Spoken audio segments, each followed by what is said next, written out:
आप देख रहे हैं अमेज नाउ। गंगा, यमुना, राप्ती और गोमती के तटवर्ती इलाकों से खबरें आप तक।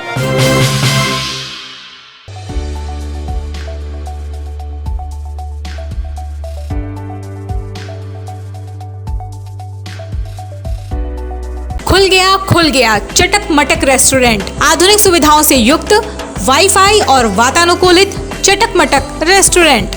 स्वादिष्ट और शुगर फ्री मिठाइयाँ, नॉर्थ इंडियन, साउथ इंडियन और चाइनीज डिशेस। स्कूली बच्चों के लिए प्याऊ मुफ्त। बुजुर्गों और दिव्यांगों के लिए 5% तक की खरीदारी में छूट। बर्थडे पार्टी हो या फिर एंगेजमेंट पार्टी, और order on demand food packets भी उपलब्ध। जल्द आए वेज एंड नॉन वेज चटक मटक रेस्टोरेंट, दिव्यनगर कॉलोनी के सामने, Ranidiha, sector road, Khorabad, Gorakhpur. Proprietor Ajay Sahay. Contact number 9415853926।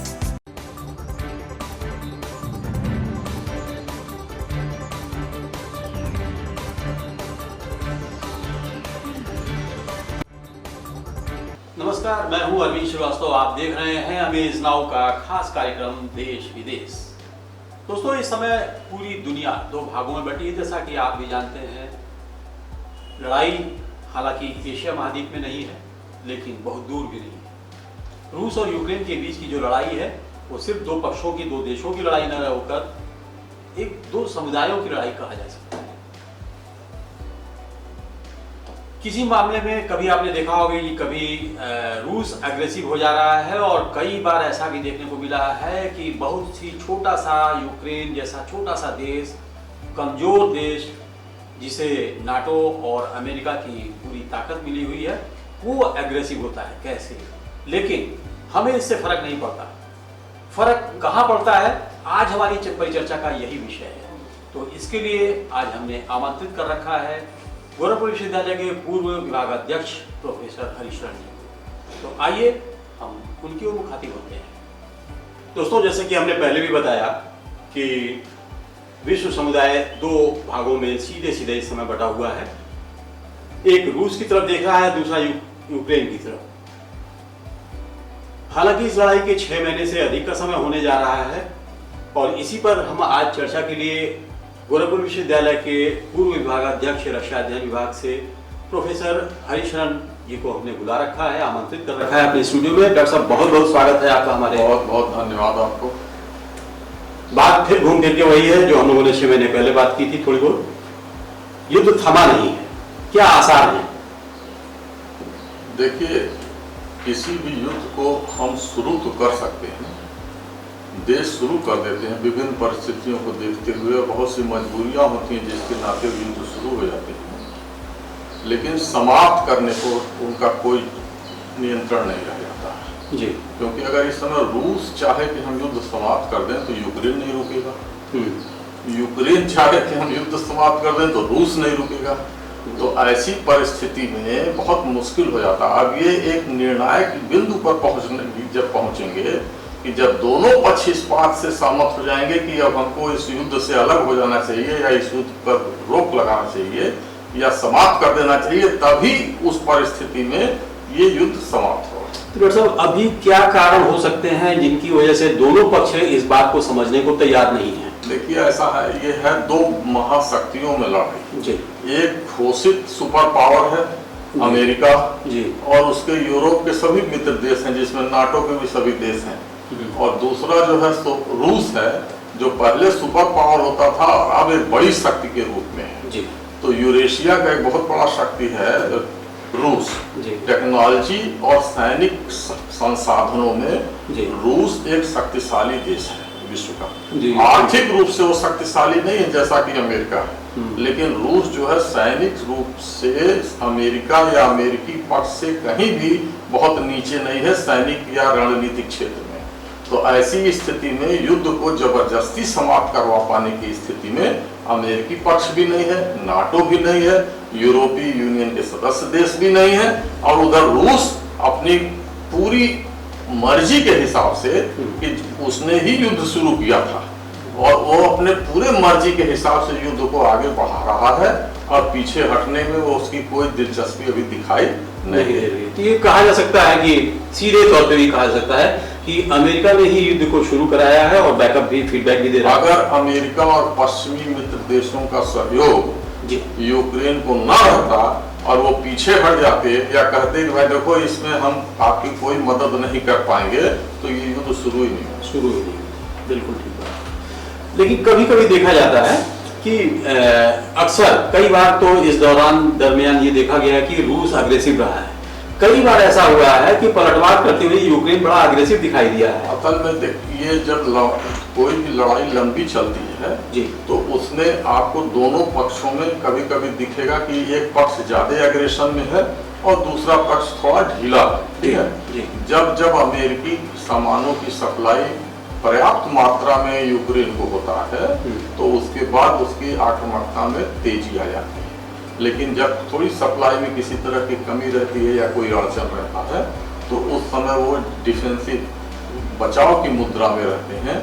और लेकिन रूस जो है वो एक बड़ी शक्ति है और उसके प्रहार का सामना कर पाना अकेले यूक्रेन का के बस का नहीं है। और इसीलिए ये लड़ाई जो है लंबा खींचता चला जा रहा है कि इधर से पश्चिमी देश और अमेरिका यूक्रेन को रुकने के लिए नहीं कह रहे हैं और उधर से रूस अपने स्वतः रुक जी। 4-5 दिन पहले की बात है, आपको भी ध्यान होगा एससीओ की जो बैठक हुई जिसमें पुतिन ने भी शिरकत किया, बहुत सारे राष्ट्राध्यक्षों ने शिरकत किया। वहां पर वो एक चेतावनी भी देकर गए। कितना इम्पैक्ट आएगा उसका? देखिए, चेतावनी या जो परमाणु बम के प्रयोग की बात की, जो परमाणु बम से संबंधित चेतावनियां होती हैं उसका कोई बहुत विशेष प्रभाव नहीं होता। कारण ये है कि 1945 के बाद से बहुत से मौकों पे इस तरह की चेतावनियां दी जा चुकी हैं और उस तरह की चेतावनियों के भीतर ये सभी जानते हैं कि किसी भी परिस्थिति में, खराब से खराब परिस्थिति में भी परमाणु बमों का या परमाणु हथियारों का उपयोग कोई भी परमाणु शक्ति संपन्न देश कभी सीधे रूस से नहीं करेगा। और यही हुआ है आज तक और उसी की वजह से आज 2022 तक पूरा विश्व जो है परमाणु खतरे से पूरी तरह से सुरक्षित रहा है। यही फीलिंग रही है और अभी भी रूस जो है इस स्थिति में नहीं है वो किसी प्रकार की कार्रवाई कर सके, क्योंकि पश्चिमी देशों की शक्ति का, उसको फ्रांस की शक्ति का, ब्रिटेन की शक्ति का, अमेरिका की शक्ति का उसको पूरा भली भांति अनुमान है कि इसके बाद जो है वो सारी चीजें किस तरह से बिगड़ या अनियंत्रित हो जाएंगी और हमको भी कोई बचाने वाला नहीं रहेगा। अभी बैठक के तुरंत बाद से आज तक की स्थिति यह है कि पुतिन जो राष्ट्राध्यक्ष हैं रूस के, वो दिखाई नहीं दे रहे हैं। इस पर भी तमाम प्रयास लगाए जा रहे हैं, जैसा कि सी जिनपिंग के लिए चाइना के। वो इसके बहुत से कारण हो सकते हैं, लेकिन रूस की सरकार ने अभी कोई ऑफिशियल स्टेटमेंट जारी नहीं किया है और राष्ट्राध्यक्ष जो है वो कुछ दिनों के लिए हट भी जाते हैं और सारी कार्रवाइयाँ चलती रहती हैं। वो हो सकता है किसी जगह आराम करने चले गए हो, कुछ बीमार हो हल्का फुल्का, तो उसकी कोई भी सूचना नहीं। अभी चीन के राष्ट्र के लिए भी इस तरह की ही बातें कही जा रही थी और वहाँ तख्ता पलट गया और ये हो गया वो हो गया, सब हो रहा था। लेकिन अभी एक 24 घंटे पहले किसी कार्यक्रम में वहाँ के राष्ट्रपति सी जिनपिंग जो हैं वो खुद उसमें उपस्थित थे और ये सारे जो अनुमान लगाए जा रहे सब गलत साबित हुए और वो बताया स्थिति ये है कि वहाँ सब कुछ सामान्य रूप से चल रहा है। तो रूस में भी अभी इस तरह की कोई सूचना नहीं मिली है या पश्चिमी देशों की कोई ऑथेंटिक सूचना जारी नहीं हुई है कि हम ये जानते हैं कि ये हो चुका है। ऐसी कोई सूचना अभी तक हमारे पास नहीं है। हो सकता है कि अभी कहीं में कुछ पता भी चले तो अभी उस पर कुछ विचार किया जा सकता है। अब बात आती है घूम फिर के इस युद्ध का जो इम्पैक्ट है वो कहीं न कहीं या कह लीजिए पूरी तरह से हिंद महासागरीय क्षेत्र, एशिया महाद्वीप पर पड़ने वाला है या पड़ रहा है। आपके क्या विचार? देखिए अरविंद जी, इसमें सबसे बड़ी बात यह है कि पूरा विश्व जो है वो दो खेमे में बटा जी। ठीक है, एक है आर्थिक रूप से विकसित देश और दूसरे है आर्थिक प्रगति के लिए आगे बढ़ने वाले विकासशील देश। तो तो विकासशील देशों की संख्या हिंद प्रशांत क्षेत्र में या ये अफ्रीकन कॉन्टिनेंट में, एशिया के कॉन्टिनेंट में ज़्यादा है। इसलिए जो प्रभाव विकसित देशों पर पड़ रहा, बुरा प्रभाव, जिससे कि पूरा यूरोप प्रभावित है और इधर एशिया के तमाम देश प्रभावित हैं, अफ्रीका में भी उसका प्रभाव है सारी तरह। तो ऐसी स्थिति में विकासशील देश अपने को अलग तो कर नहीं सकते, क्योंकि वो तमाम चीजों के लिए अब पूरा विश्व एक दूसरे से जुड़ा हुआ है, तो इंटरकनेक्टेड है, इकोनॉमिक इंटरडिपेंडेंसी है। वो आप जब जिस देश से भी जुड़े हुए हैं, अगर उसके ऊपर कोई बुरा प्रभाव पड़ रहा है तो निश्चित रूप से उस बुरे प्रभाव से आप भी प्रभावित होंगे। अब एक परसेंटेज पे है कि कितने परसेंट तक आपके ऊपर असर पड़ रहा है, कितना परसेंट दूसरे देशों के ऊपर असर पड़ रहा है। तो ऐसी स्थिति में भारत के ऊपर भी बहुत सी चुनौतियां हैं, हम लोगों के सामने भी बहुत से संकट हैं, हम लोगों को भी बहुत से अपने रिश्तों को, अंतर्राष्ट्रीय स्तर पर रिश्तों को और तमाम आर्थिक हितों को देखना है। हिंद महासागर क्षेत्र में भी देखना है, यूरोप में भी देखना है, रूस के साथ भी देखना है और अमेरिका के साथ भी देखना है। तो जब इतना बड़ा फैलाव, आपका विस्तृत जुड़ाव रहता है, तो दुष्परिणाम या उसके बुरे इम्पैक्ट या प्रभाव तो आपके ऊपर भी पड़ेंगे। और उसके लिए विभिन्न तरह से सरकार बता भी रही है कि हम लोगों ने ये काम किया है, ये काम किया है, या यही कदम उठाए हैं जिससे कि हमारे ऊपर इस तरह के दुष्प्रभाव कम पड़े और जितना भी हो सके हम अपने को सुरक्षित रख सकें। डॉक्टर साहब, तलवार की धार पर भारतीय विदेश नीति है, ऐसा कहा जा सकता है। एक तरफ रूस जो कि बहुत ही पारंपरिक मित्र राष्ट्र रहा है भारत का, तो दूसरी तरफ युद्ध शुरू होते ही हम लोगों ने देखा कि यूक्रेन ने कितनी मदद की भारत की और भारत ने कितनी मदद की। तो इस परिप्रेक्ष्य में भारत की जो इस समय की जो नीति है वो कहाँ तक? हमारी विदेश नीति जो है, जैसा कि आपका प्रश्न है जी, वो काफी संतुलित है, क्योंकि हमने इस युद्ध में एक अपनी स्टैंड ले रखा है कि हमने कभी भी खुले रूप से रूस के विरुद्ध किसी प्रकार का स्टेटमेंट नहीं दिया है जी। और हम यथासंभव कोशिश कर रहे हैं कि इस युद्ध के जो मेन पक्ष हैं वो तो अपनी कार्रवाई करें, लेकिन हम उसके मुख्य पक्ष नहीं हैं। तो ये हम अपने को दोनों पक्षों से जोड़ रहे हैं, अमेरिका की तरफ से भी जोड़े रहे हैं, अब यूरोप से भी अपने को जोड़े रहे हैं, मिडिल ईस्ट से भी जोड़े रहे हैं, सेंट्रल एशिया से भी जोड़े रहे हैं और रूस से भी जोड़े रहे हैं। और साथ ही साथ हमारा ज्यादा ध्यान रूस के साथ संबंधों के ऊपर है, क्योंकि आज आपको भी मालूम होगा कि हमको बहुत कम दाम पर, बहुत रियायती दर पर रूस जो है ईंधन उपलब्ध करवा रहा है। 3 समस्याएं बहुत विकट हो गई हैं, जो कि वर्ल्ड बैंक ने भी चेताया है कि 2023 में इन तीनों समस्याओं पर ध्यान देने की जरूरत है। सबसे पहली बात तो है आर्थिक विकास की गति प्रभावित हो रही है, और जब यूरोप, अमेरिका और रूस और वर्ल्ड में प्रभावित होंगी तो उसका दुष्प्रभाव निश्चित रूप से इधर आएगा। दूसरा है खाद्य सुरक्षा, खाद्य का भी संकट 2023 में बता रहे हैं वर्ल्ड बैंक के तमाम विश्लेषक कि उसके लिए भी आपको तैयार और सचेत रहना पड़ेगा। और तीसरे नंबर पर है एनर्जी सिक्योरिटी, आपको ऊर्जा की सुरक्षा भी देखनी पड़ेगी कि कहां से कैसे देश की विशाल आवश्यकताओं की पूर्ति की जा सके और एक रियायती दर पर, एक सस्ते, एक सुलभ तरीके से, ऐसा नहीं कि बहुत दुरूह तरीके से हम उस चीज को कर रहे हैं। तो ऐसी स्थिति में भारत की विदेश नीति बहुत संतुलित है कि हम पूरी तरह से अमेरिका के भी साथ हैं, हम उसको भी किसी तरह से नाराज नहीं कर रहे हैं। यूरोप के तमाम देशों जो डेमोक्रेटिक कंट्रीज हैं उनके साथ लगे हुए हैं, और जो ये कि नाटो के जितने मेंबर्स हैं उनसे भी हमारे रिलेशंस हैं, और साथ ही साथ रूस से भी रूस से बहुत पुराना संबंध है। हमारे जितने स्ट्रेटेजिक डेवलपमेंट हुए हैं उन डेवलपमेंट में रूस का बहुत बड़ा योगदान रहा पीछे के वर्षों में। हालांकि अमेरिका से हम लोगों ने बहुत कोशिश की, लेकिन उस तरह की सफलता प्राप्त नहीं हो सका। और आगे के वर्षों में भी अगर हमको कोई बड़ी मदद या चीज जितनी आसानी से रूस से उपलब्ध हो जाती है उतनी आसानी से यूरोप और अमेरिका से नहीं उपलब्ध हो पाती है। उसका एक कारण तो ये भी होगा ना कि बहुत ज्यादा दूरी नहीं है, एक तो ये भी नहीं, उसका एक मेन कारण ये है कि रूस के पास खरीदार बहुत कम है। अच्छा, तो वो एक बड़े खरीदार मार्केट है, हाँ भाई, वो छोड़ना नहीं चाहता है। और दूसरा है अमेरिका और उसके मित्र देश जो है, ये जो फर्स्ट जनरेशन की जो बिल्कुल लेटेस्ट टेक्नोलॉजी है वो किसी को नहीं देती। वो 10 साल 15 साल पुरानी टेक्नोलॉजी के सामानों को देते हैं जी। और उसी को सबसे बेहतर और अच्छा बता के। डॉक्टर साहब, बड़ी अच्छी बात आपने बताई कि वर्ल्ड बैंक ने जो चेताया है 2023 को लेकर 3 बिंदु वो आपने बताया जिसको वर्ल्ड बैंक ने डिफाइन किया है। तो भारत कैसे इन तीनों बिंदुओं का सामना कर सकने की क्या स्थिति में है या करना चाहिए? बहुत अच्छा प्रश्न आपका है। और ये तीनों बिंदु जो है ना, हमारे लिए 3 चीज़ बहुत महत्वपूर्ण है इस समय, क्योंकि एक तो हमारी आर्थिक विकास की दर जो है वो एक अच्छे परसेंटेज पे है और 7.7% से ऊपर की आर्थिक विकास की दर जो है बताई जा रही है, आकलन किया जा रहा है। उसको पूरा सरकार जो है पूरी शिद्दत से प्राप्त करने की कोशिश में लगी हुई है। दूसरा जो सबसे बड़ा महत्वपूर्ण चीज़ है, खाद्य सुरक्षा।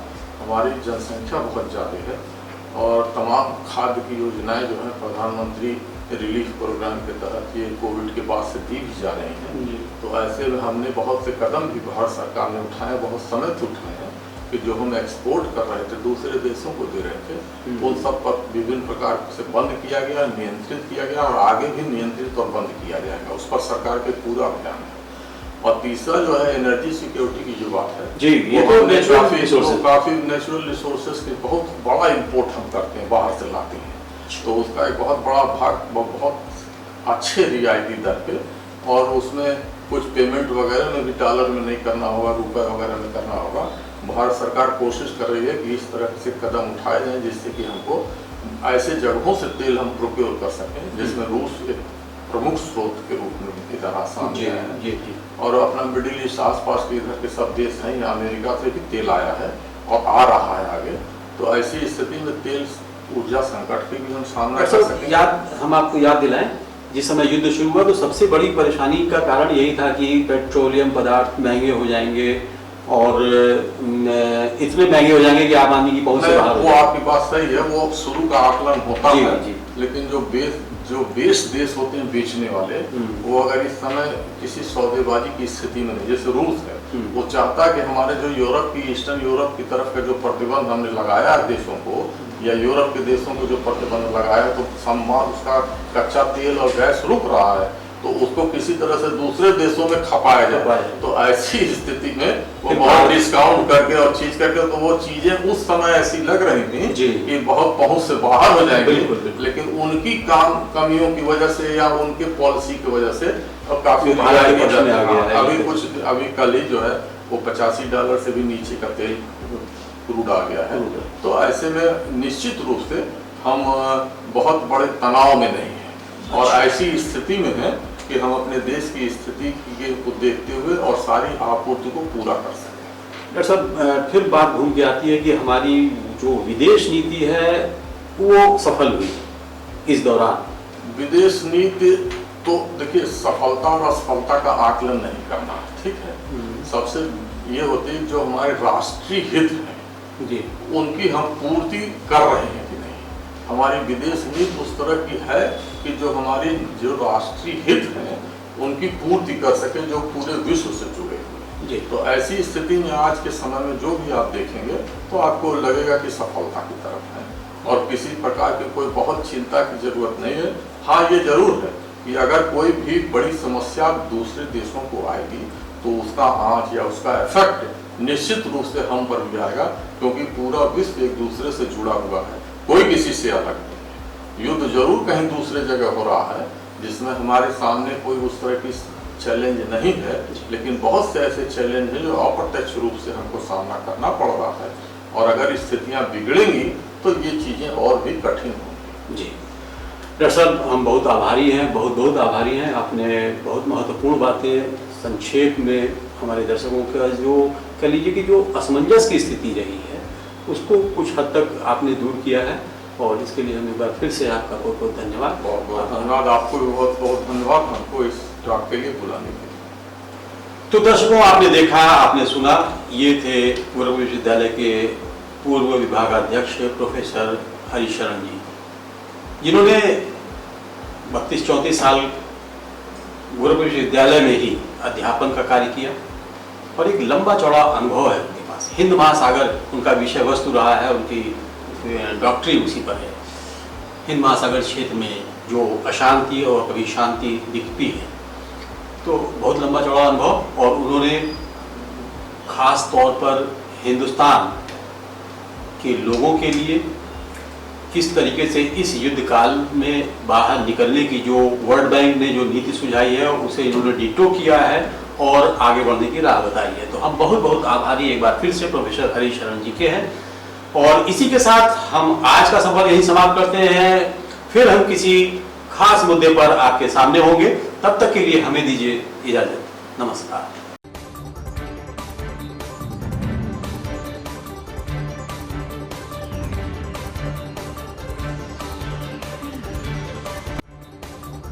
Ashmita hospital multi speciality centre, Geeta Vatika road, Gorakhpur.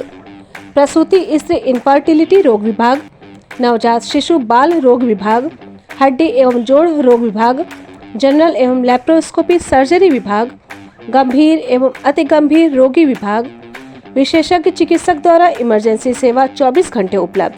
कम खर्च में बेहतर इलाज ही हमारी पहचान है।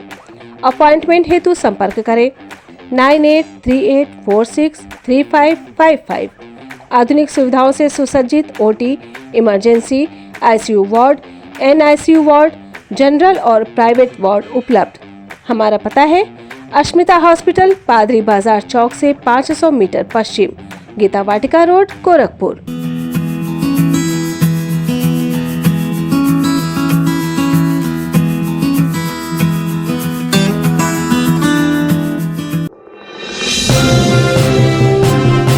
आप देख रहे हैं अमेज नाउ। गंगा, यमुना, राप्ती और गोमती के तटवर्ती इलाकों से खबरें आप तक।